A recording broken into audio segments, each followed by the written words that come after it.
Tanong, ilang beses nyo bang binabasa ang salita ng Panginoon sa loob ng isang araw? Maring 3, 1, o ilan? Tuwing umaga lang po eh. Kasi magsasimula ako ng nung bago ko lumabas, di ba? Makakasalamuha kayo mga parang gano'n.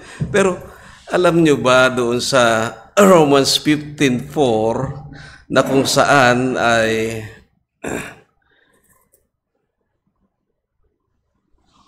Romans 15:4. Sabi doon sa verse 4, such things were written in the scriptures long ago to teach us, and the scriptures give us hope and encouragement as we wait patiently for the God's promise to be fulfilled. Ito yung pagdating ng Panginoon na kung saan ay mapupulpil. Gaano nyo ba pinananabigan yun? Gaano ba natin binabasa nyo kanyang salita? Ito yung nandito na, yung sinasabi rito, yung pagbabalik na ating Panginoong Jesus. Pero doon sa Korinto, yung nabanggit to kahapon, and don't grumble as one did, some did, them did, and then they were destroyed by the angel of death. These things happened to them as examples for us. They were written down to warn us who live at the end of the age. Ito naman ay nangyari doon sa ilang kung saan ay nagreklamo yung mga Israelita. Pero pansinin nyo yung dalawang salita doon, written in the scriptures long ago to teach us. Yung sa pangalawa ay these things happened to them as examples for us. They were written down to warn us who live at the end of the age. Kaya bilang mga Kristiyano ay patuloy nating babasahin ang kanyang salita at huwag tayong manghihinawa at huwag tayong mahihinawa o mananawa sa mga bagay na ito dahil ito ay para sa ating ikatututo at patuloy na bibigyan tayo ng pag-asa. Pero bago yon, samahan niyo po muna ako sa manalangin tayo. Minsan padakilang Diyos sa sumasalangit, narito kami nagpapasalamat sa kabutihan sa amin na o Diyos kami ay sinusustino mo sa pagbibigay sa amin ng kalakasan, katyagaan o Diyos na mag-aral ng iyong salita. At hindi lamang yon o Diyos upang ikaw ay patuloy naming sambahin at maalaman din, O Diyos, ang iyong salita.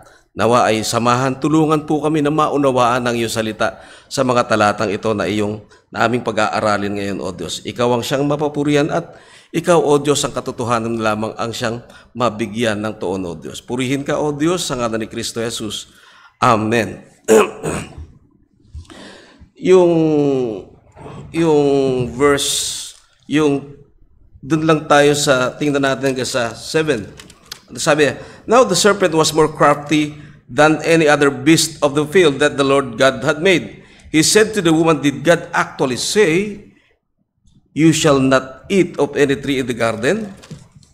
And the woman said to the serpent, we may eat of the fruit of the trees in the garden, but God said, you shall not eat of the fruit of the tree that in the midst of the garden, neither shall you touch it, lest you die. But the serpent said to the woman, you will not surely die, for God knows that when you eat of it, your eyes will be opened, and you will be like God, knowing God and good and evil. So when the woman saw that the tree was good for food, and that it was a delight to the eyes, and that tree was to be desired to make one wise, she took of its fruit and ate, and she also gave some to her husband who was with her, and he ate. Then the eyes of both were opened, and they knew they were naked, and they sewed fig leaves together and made themselves loincloths. Yung mga sumunod noon ay resulta na ng kanilang mga kasalanan. Pero kung papansinin natin doon sa pinaka-introduction natin sa 1a, kung titingnan nyo dyan, di ba, now the serpent was more crafty than any other beast of the field that the Lord God had made. Tandaan natin, nakalagay dito, siya ay ginawa din, nilikha rin ng Diyos. At ano pang makikita natin? Yung word na more crafty. Yung tuso, pinakatuso siya. Diba? Yung shrewd, subtle, crafty, sly, sabi nga siya yung pinaka-clever talaga yung sa mga nilikha ng Diyos. Ito yung nagsasaad ng, kumbaga yung ideya na magaling siyang mag-manipulate na kahit ito ay error o error, maali niya itong gawing parang napakaganda.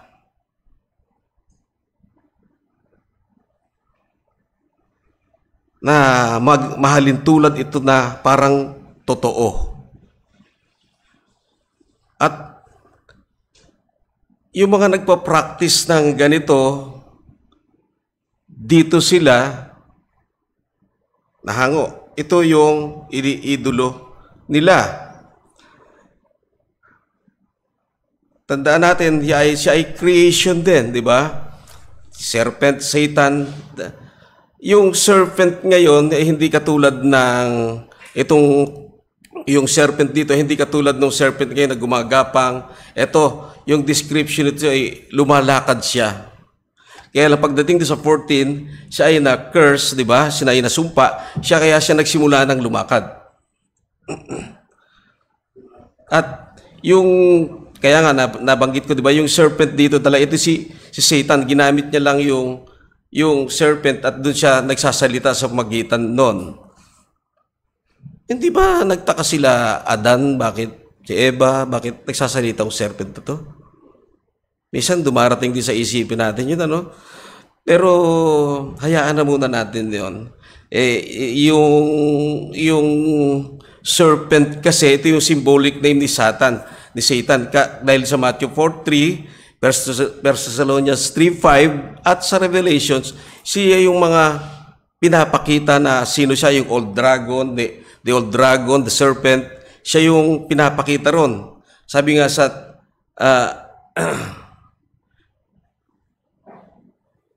Satan, serpent, yan sa Revelations 12:9, the great dragon was thrown down. Then the serpent of old, who is called devil and Satan, who deceives the whole world. Yon, ito yung simula kasi na parang, hindi parang, kundi ito yung simula ng pagpasok ng kasalanan, yung sumpa sa atin. Yung makita natin dito, di ba, na kung saan yung titulo nga nilagay ko ron Satan tempts human to distrust God. Pero paano yon? Saan niya lang ba itinempyo ni Satan yung tao? Sa kanyang motibo, yung kanyang salita, di ba? At ito yung paraan para i-break niya yung command ng Diyos. Dahil sa galing niya, dahil sa kanyang katusuhan. Kung titingnan niyo yung sa verse 2, sabi nga, yung parang pinakaminsahe dito we have to trust God in His Word in times of temptation and lean not on our own understanding, capacity, and desire. Dahil malalansi talaga tayo.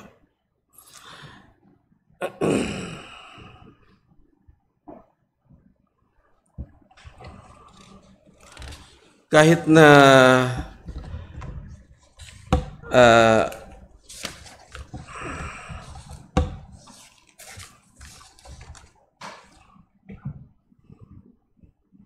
yan.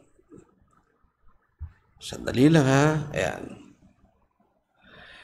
Satan tempted the first human to distrust God. Pero paano niya ito ginawa? Paano niya ginawa na yung mga na itong si unang nilalang ay madaya niya na sila ay mag-doubt sa Panginoon. Tandaan natin yung sitwasyon na ito, yung habang nag-uusap sila rito ay walang alam si Eve na ibang Diyos. Ang alam niya lang na Diyos ay isa, yung lumikha sa kanila. Hindi katulad natin ngayon, nung mga pagdaan ng mga Israelita, marami silang alam ng mga Diyos-Diyosan, marami silang nililikha. Pero nung time na ito, yung situation nila noon, walang ibang Diyos silang alam, kundi ang Diyos lamang na manlilikha. At kung papansinin natin, yung 1b, sabi niya, He said to the woman, did God actually say you shall not eat of the tree of the garden? Parang sa Tagalog, totoo ba? Na sinabi ng Diyos na huwag ninyong kakainin mula sa alimang punong kahoy sa halamanan? Doon lang nagbibigay na siya ng doubts eh. Totoo ba?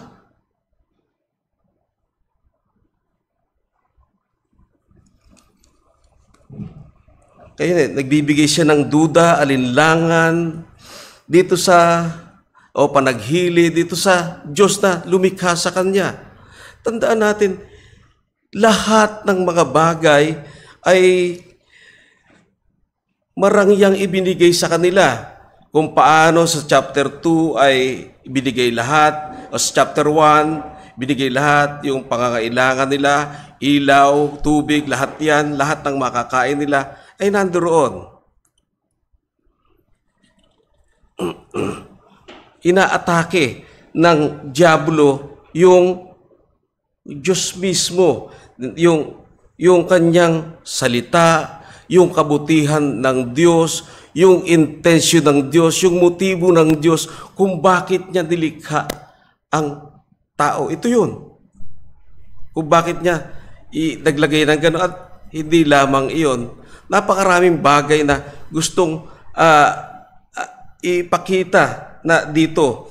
Isa sa mga bagay na pinakikita rito, yung katotohanan ng salita ng Diyos. Yung word kasi, did God actually say, you shall not eat of the tree of the garden? Dinibigyan niyang diin yung prohibition ng Diyos, hindi yung provision ng Diyos na napakarangya. Ibinabali niya doon sa negatibo, hindi doon sa kung ano yung tinatamasa nila nung time na iyon. Kung gaano, di ba, makakain mo ang lahat.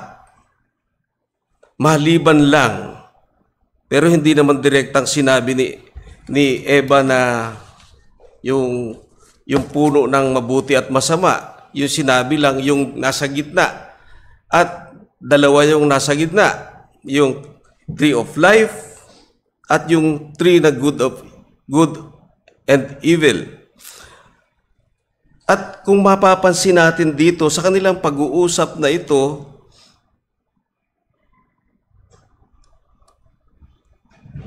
yung gamit ni Moses dito, yung sa verse 1a, Lord God. Pero sa conversation nila, hindi na gumagamit si Satan ng Lord God, kundi God na lang. Dahil wala na siyang covenant relationship dito sa ating Panginoong Diyos. Gusto niya na si Eve din mismo ay ganoon din ang gamitin. Ganoon din ang maging pananaw niya. Gagamitin niya yung salita na lang na God, wala ng Panginoon. Sa kanilang conversation dito.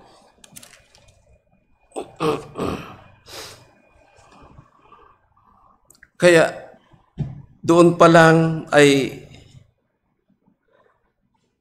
talagang sa manner of speech pa lang ni Satan, inaano niya na ganito na rin ang gawin ni Eve. Inaalis niya yung Lord. Kaya magaling siyang magkondisyon. Habang nag-uusap sila, kinukondisyon niya na itong si Eva na ganoon na rin ang gawin. Magaling siya, no? Kasi crafty nga siya. Ito yung description sa kanya eh. Na minislead niya si Eve na mag-decide para sa kanyang sarili. Pero matatandaan din natin, di ba? Dito na talagang kinokontradict niya yung salita ng Diyos. O ito nagbibigay muna siya ng doubt sa salita ng Diyos. Kasi pagka ito, tinanong niya na yung salita ng Diyos, yung totoo ba na sinabi? Ibig sabihin, yung kadalisayan ng salita ng Diyos ay una-unang kine-question ni Satan. Inilalagay niya, ini-inculcate niya ito sa isipan ni Eva. Sa isipan, tandaan natin, sa isipan muna unang nagkaroon ng laban eh. Tandaan natin, yung serpiente, bakit niya sinunod? Bigla na lamang itong dumating. Saka, kung mapapansin natin din dito, no, yung sa 2:15, sabi, the Lord God took man and put him in the garden of Eden to work it and keep it. Yung word na keep it doon, ibig sabihin, mayroon na ando na, nagbabadya na, alam ng Diyos na nandoon dahil siya mismo ang nagtapon kay Satan dito sa earth. Kaya, pinababantayan niya ito kay Adam, yung kanyang nilikha, at siya ay mayroong authority. Na mislead dito nadaya dito si Eve, na kung saan yung authority ng Diyos ay talagang gusto niyang kunin na at mag-decide siya para sa kanya sarili. Ito yung gusto. Pero pasimula muna, yung binibigyan niya ng doubt si Eve, na siya na mismo ang magpasya. Sa mga later part na yun, di ba? Kaya, mapapansin din natin diyan, di ba? At hindi lamang iyon, di ba? Meron din ditong yung sa panahon natin ngayon, merong sulat si Paul doon sa Corinto, no? Sabi niya rin sa but I am afraid that the serpent deceived Eve by his craftiness, your minds will be led astray from the simplicity and purity of devotion to Christ. Kaya palagi nating iisipin iyon, na kung saan ay yumabang tayo, konti-konti bagay lang eh. Ini-inculcate niya ito sa ating sarili. Ganyan siya. Bagamat tayo hindi naman nagda-doubt, pero minsan yung tiwala natin sa sarili niya. Yung sa verse 2, pero tingnan niyo yung sagot ni Eve. And the woman said to the serpent, we may eat of the fruit of the trees of the garden, but God said, you shall not eat of the fruit of the tree that is in the midst of the garden, neither shall you touch it, lest you die. May dagdag na. Pero, dito tayo sa 4. Pagdating doon sa verse 4,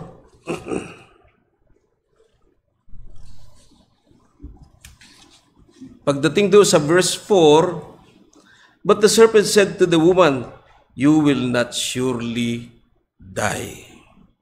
Kinokontradict niya na yung salita ng Panginoon. Ano yung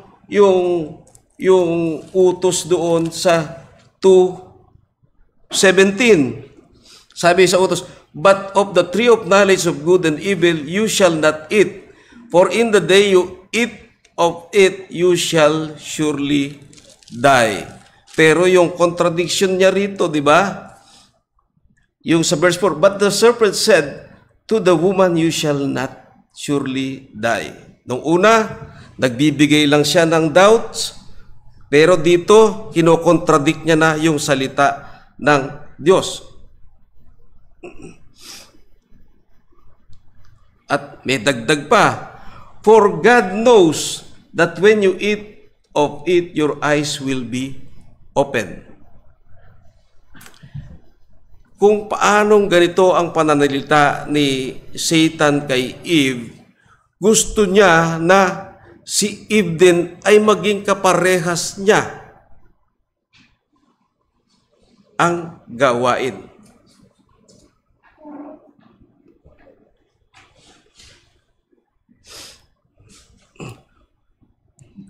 You will be like God, knowing good and evil.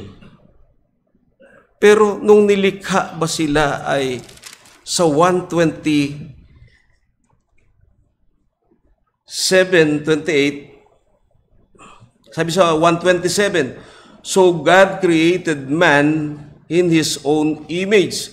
In the image of God, He created him. Male and female, He created them. Direkta na ito, na talagang pagsalungat na doon sa ni Satan doon sa salita ng Diyos. At kung mapapansin natin diyan, no, you will be for God knows dahil alam ng Diyos na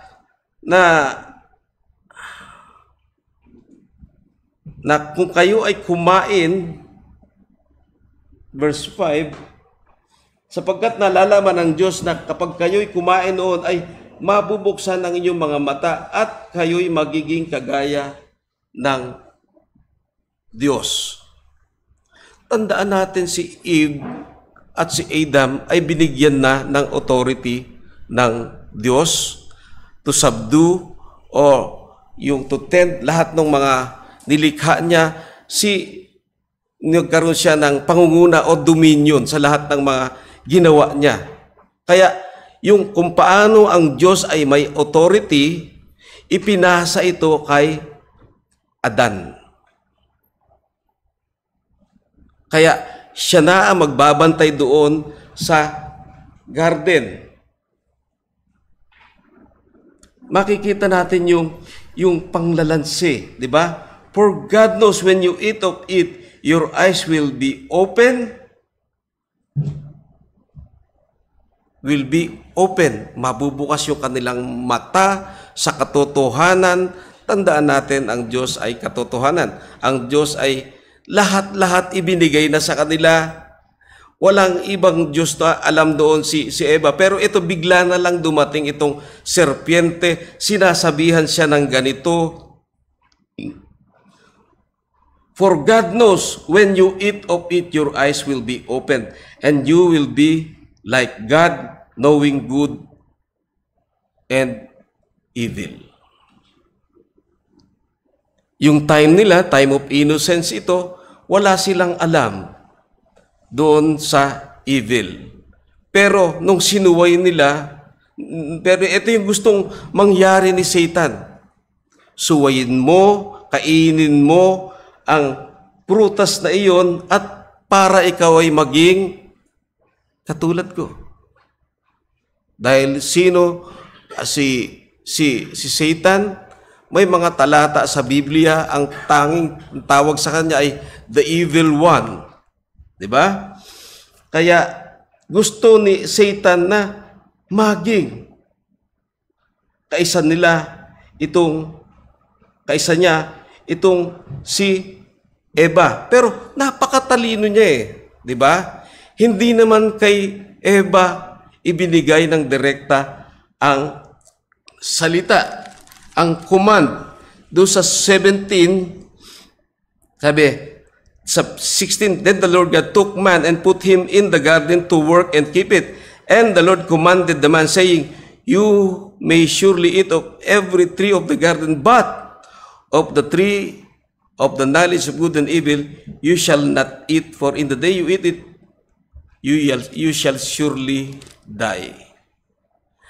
Tuso siya, matalino siya Ginawa niya yung hindi nakarinig ng direktang salita. Kasi nang pag-uutos sa ito, hindi ang binigyan talaga ng direktang pag-kautusan ay si Adan. Dahil alam niya na ito ay mas mahinang vessel, di ba? Pero yung word kasi ng Eve, meaning to life.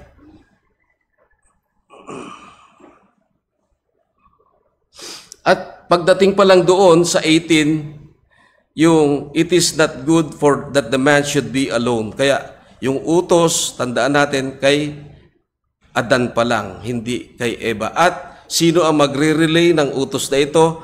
Kay Eva, si Adan. Responsibilidad ni Adan na bantayan si Eve, pangalagaan si Eve.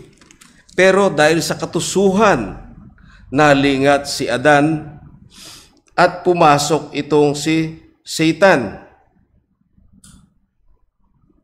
Yung word na knowing good and evil. Talagang una, binigyan niya ng doubt si Eve, totoo ba? Tapos, binigyan niya ng pagkakataon, binigyan niya, dinaya niya na huwag nang pagtiwalaan ang salita ng Diyos o ang Diyos mismo. Direkta ito. For God knows when you eat of it, your eyes will be opened and you will be like God, knowing good and evil. Parang sinasabi rito ni Satan, talagang parang tawag doon yung parang ayaw ng Diyos na maging ganyan kayo. Parang pinagdaramutan. Ito yung gustong i-convey ni Satan kay Eve. Pinagdaramutan kayo ng Diyos. Ayaw niya na malaman nyo yung tama at kasamaan.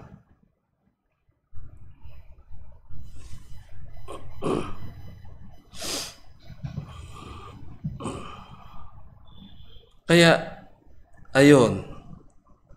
Tapos, nung makita ito ni Eve, nagkuna sa kanyang isipan. Tandaan natin lahat ng bagay ibinigay na ng Diyos sa kanila, abundantly, pero nung dumating si Satan, ito yung pinagtiwalaan niya. Minsan, ganun din tayo. Hindi tayo kumukonsulta sa salita ng Diyos at kung ano lang ang nasa ating isipan. Sabi nga sa Proverbs, trust in the Lord with all your heart and lean not on your own understanding. Kaya, lagi nating isipin yon. Yung ikalawa, yung sa verse 6, ito yung kung saan ay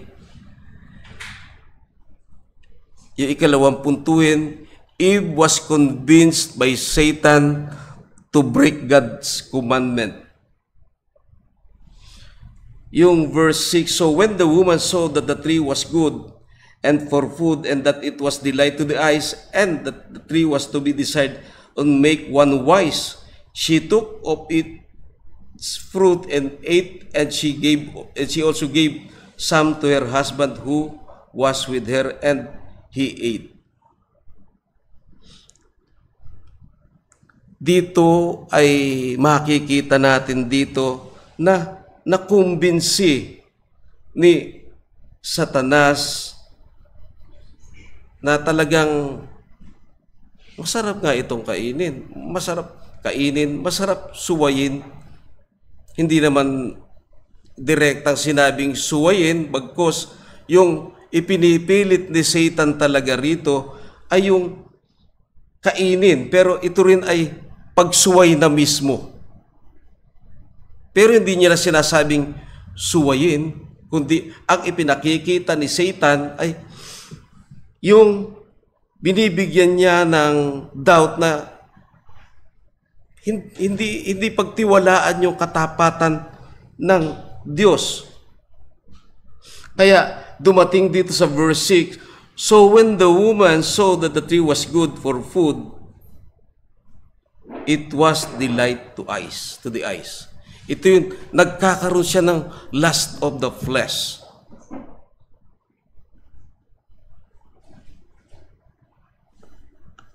Merong akong napakinggan na sermon dito, talagang kaya raw sila nagkasala dahil sa sexual na ginawa nila which is mali dahil wala namang binabanggit dito. Ang pinag-uusapan lang talaga rito ay yung fruit at yung pagsuway.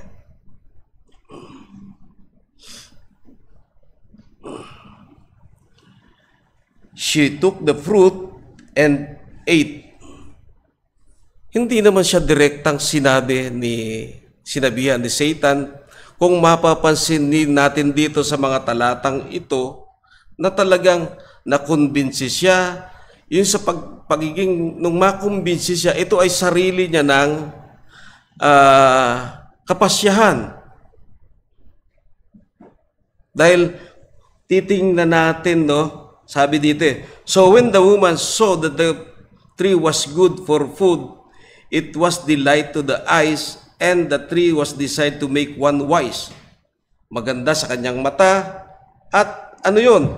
Yung pangalawa ninanasa niya na maging isang matalino.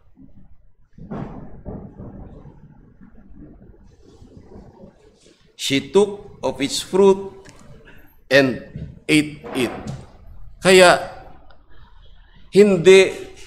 hindi lamang ito dahil doon sa tinukso sa ni Satan, kundi may sarili siyang pagpapasya. Ayon sa sinabi ni James, di ba? Yung dahil sa pagnanasa natin, kaya tayo nagkakasala. At ito ay nanganganak.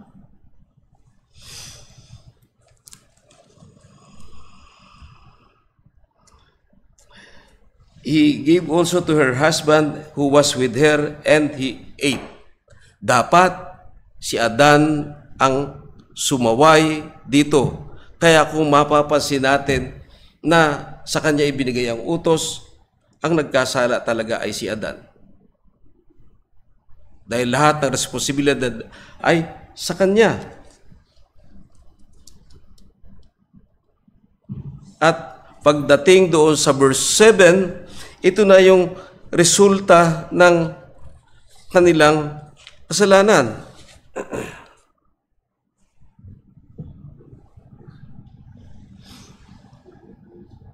Sabi, then the eyes of both were opened, and they knew they were naked, and sewed fig leaves together and made themselves loincloths.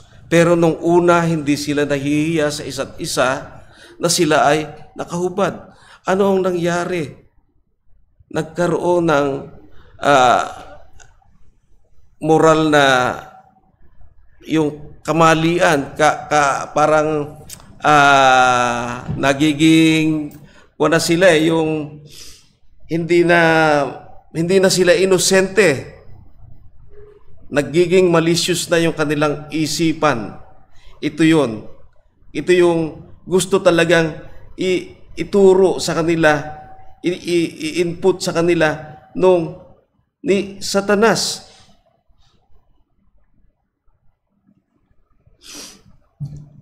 Gumawa sila nung nagkasala na sila, at gumawa pa sila ng kanilang panakip. Panakip sa kanilang mga kahubaran. Kaya makikita natin diyan ito'y nag-lead talaga yung panunukso, yung pagbibigay ng doubt ni Satan para mag-distrust niya yung katapatan ng Diyos, i-distrust niya yung salita ng Diyos. Eventually, ito'y nagbigay doon ng paraan para mag-disobey si Eve. Pero tandaan natin, ito'y pasya pa rin ni Eve.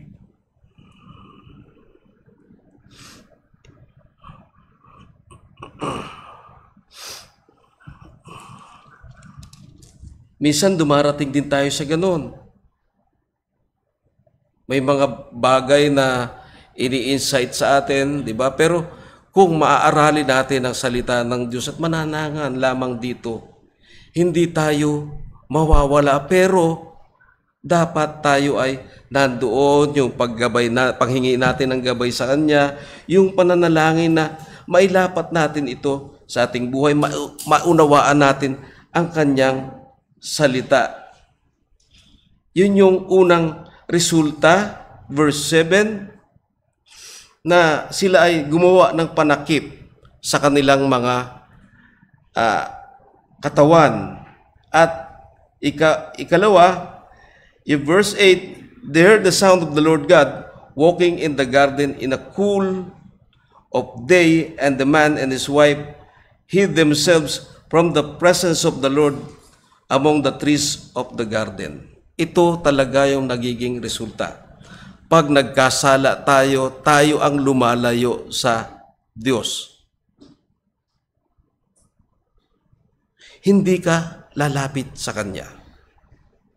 Dahil alam mo na nagkasala ka.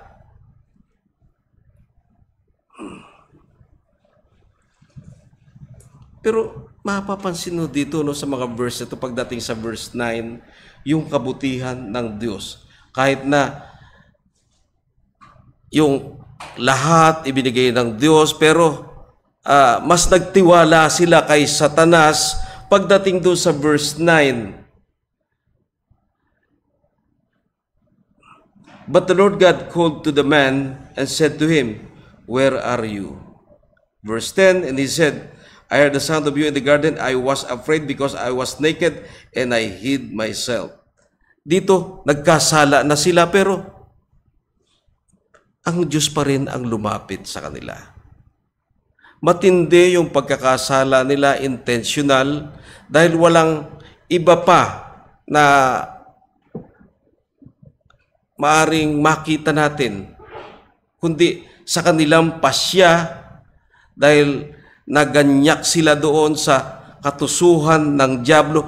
Wala namang ibinigay sa kanilang mainam ang dyablo. Walang ibinigay, walang ina-provide ang dyablo sa kanila, pero ipinagpalit nila yung kanilang pagtitiwala. Ibig sabihin nun, pag dito, yung faithfulness mo, yung katapatan mo, doon nagbigay sa iyo ng rangyang buhay, yung abundant life na ito, ay ipagpapalit mo lang dito sa biglang sumingit na ito. Bigla na lang dumating at sinasabing, totoo ba? Hindi kayo mamamatay? Ito yung mga minsan ay dumarating din sa atin iyon. Kaya patuloy nating magtiwala sa Diyos, aralin ng Kanyang salita at dumepende tayo lagi sa Kanya. But the Lord God called the man and said to him, where are you? Tandaan natin, siya pa yung lumapit. Kahit na nagtatago sila, kahit na lumalayo sila, siya pa yung lumapit.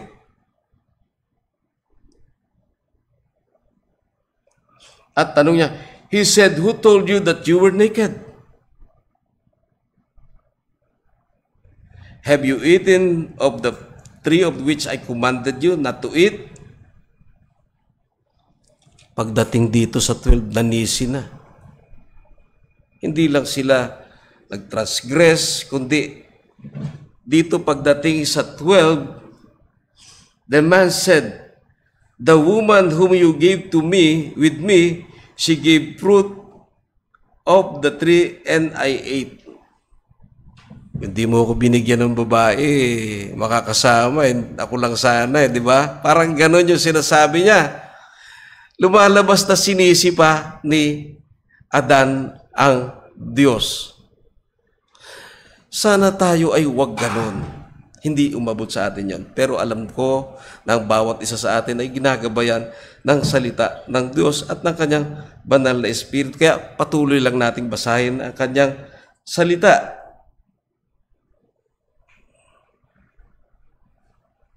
Nagkaroon na sila ng pagsisisihan dito Pagdating doon sa verse 13, then the Lord God said to the woman, what is this that you have done? The woman said, the serpent deceived me and I ate. Totoo namang yung serpent ang nag-deceive. Pero, tandaan natin, ang kapasyahan pa rin ay na kay Eve. Ayun, pagdating din sa 14, kinurse na yung serpent. Because you have done this, cursed are you above all livestock and above all beasts of the field. On your belly you shall go, and dust you shall eat all the days of your life.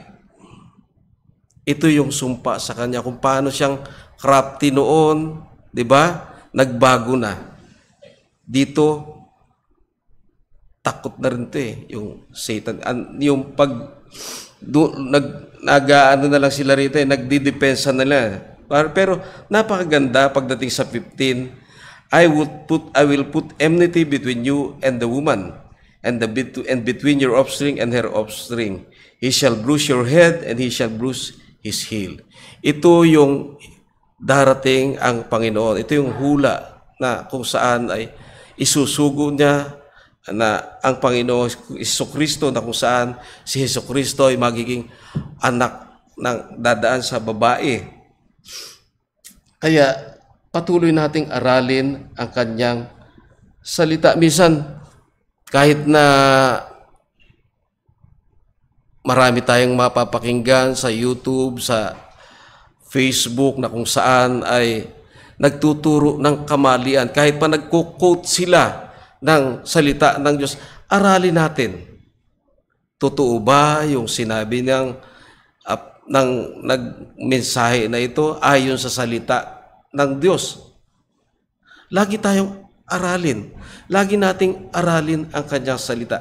Lagi nating patuloy tayong sampalatayanan, patuloy nating pagtiwalaan ang salita ng Diyos. Patuloy nating pagtiwalaan ang kanyang katapatan. Patuloy natin, lalo na tayong mga Kristiyano, patuloy natin na ilagak sa kanya ang pagtitiwala sa lahat ng bagay.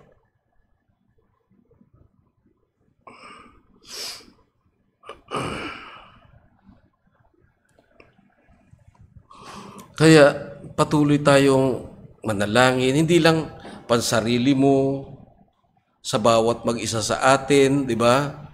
Bilang magkakapatid, nandoon dapat yung pananalangin natin na bigyan ng katatagan, kalakasan, pag-iingat ang bawat isa sa atin. Dahil tandaan natin na si Satan ay laging paikot-ikot lang dyan. At kung malingat tayo, saka siya sasakngal. Ito lang ang kanyang gawain para maalis ang ating pagtitiwala sa Diyos na siyang may likha sa atin. At kung si ating Panginoong Hesus nga ay tinukso niya, di ba? Pero ano ang ginamit ng ating Panginoong Hesus? Ang kanyang salita. It is written. Kaya patuloy nating aralin ang kanyang salita, hindi lamang pag gusto natin, bagkus magkaroon tayo ng time para hindi lang ito mabasa, bagkus ay mag-slow break ka. Tatanungin mo, ano ba ang ibig sabihin nito? At ano ba ang gustong iparating sa akin ng mga talatang ito na nabasa ko? Laging ganoon. Dahil ang Diyos na naglagay ng kanyang salita ay tapat, maaasahan sa ating pang-araw-araw na pamumuhay. Kaya tayo ay patuloy na magtiwala sa Kanya at patuloy nating purihin na noong dati wala tayong pakialam, pero ngayon tayong mga tinubos niya, nandoon dapat ang patuloy na pasasalamat natin na meron tayong salita na babasa sa pang-araw-araw, hindi lamang kung nasa bahay ka, kahit na ikaw ay nagta-travel, dahil ito ay ibinigay na maski sa cellphone. Wala ka nang maidadahilan. Sabihin mo, busy ako, wala kang maidadahilan. Sa pagbasa ng kanyang salita, ito ay nagbibigay patuloy ng kaliwanagan sa ating isipan, saan man tayo naroroon. Kaya patuloy nating aralin ang kanyang salita, patuloy nating pagtiwalaan ang Diyos na siyang kumalinga sa atin, na ibinigay niya nga ang kanyang bugtong na anak, para ano? Para tayo magkaroon ng buhay na walang hanggan. Kung paanong si Adan ay nag-trust din doon na sumuway, ang ating Panginoon ay binabalik tayo doon sa tama. Ibinabalik tayo sa dating kalalagayan at ibinabalik tayo na kung saan ay pwede nating sawatain ang mga mali. Hindi katulad noon, tayo, nung hindi pa tayo nakakakilala sa Panginoon, bahala na. Pero ngayon, bilang mga mananampalataya, ay nandoon ang kanyang paggabay. Nandito ang kanyang salita upang patuloy tayong gabayan sa araw-araw. Kaya nga, tayo'y manalangin na. Muli, dakilang Diyos, salamat po sa salita mo na siyang aming binulay ngayon. Nawa, O Diyos, ay patuloy naming pagtiwalaan kung sino ka at ang patuloy na mabuti mong layunin para sa amin, O Diyos. Purihin ka sa ngalan ni Kristo Jesus. Amen.